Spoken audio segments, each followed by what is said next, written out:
So hello mga kadiputa. Puta karon na. So for today's video is nanggaling tayo sa City of Love, Iloilo City, no.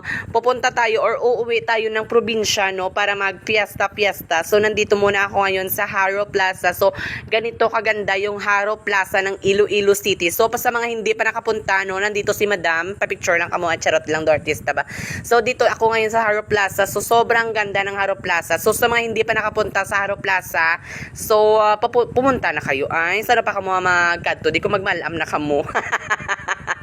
Charot lang. Pero sobrang ganda talaga ng Haro Plaza. May mga sound siya, may mga bass nga mga sound or may mga effect ingong gamo ano kagamuni-muni ka dere. So magsakay na tayo ng jeep papuntang Ceres Terminal at pagkatapos papuntang Ceres Terminal sasakay naman tayo ng Ceres, o di ba? Kalingin sa ulo. Charot lang. So nagsakay na sa Ceres, no, papunta na tayong Concepcion. So pupuntahan natin yung inako. So pagkaabot natin sa bahay, guys, no, hindi talaga natin papalampas din itong eksena na ito. Nagadala ko sa bag, guys, ng LV. Tandaan nyo na LV. So dadala natin si mother ng ampaw na may malaman ng mga libo, ng mga kwarta, guys. Kasi mama budlay. Budlay si mama, guys, mag-crave, guys. Ga-crave siya sa mga libuhon.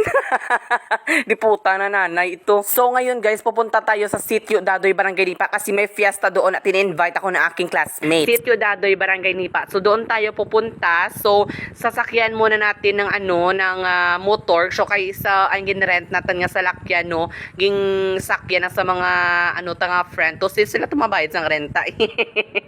So nagabalhabal lang ako, guys, no. Sa mga hindi nakarelate sa nga balhabal, kabalo, guys, kung ano na siya nga term mga balhabal kay pag-search ko gubaamon Google.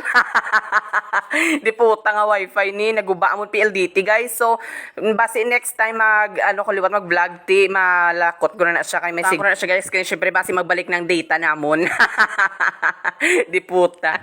Na siyang reality, no. So yung dinaanan natin kanina, guys, yun yung facility ng isolation facility na nagka-COVID noon na 2019 or 2020 na nag-COVID, no, guys, no, na sobrang rampant talaga ng COVID. Yun yung ginamit nila na facility sa mga nagpa-positive na mga COVID victim. So pupunta na tayo doon. So ipapakita ko sa inyo kung ilang kilometro ba yung na-travel ko para kumain lang ako ng ng manok na Bisaya at saka yung baboy. Syempre, nanggaling ako sa Blandico, no, mostly yung mga inuulam namin, mga seafoods, ng mga shrimp, yung mga fish, yung mga crabs. So kamuya, guys, kung ka-crave ka mo, mga crave nyo yung mga utin, mga di puta. Ako yung ka-crave ko, guys, sa mga manok, mga Bisaya, mga salad, spaghetti, sa mga baboy.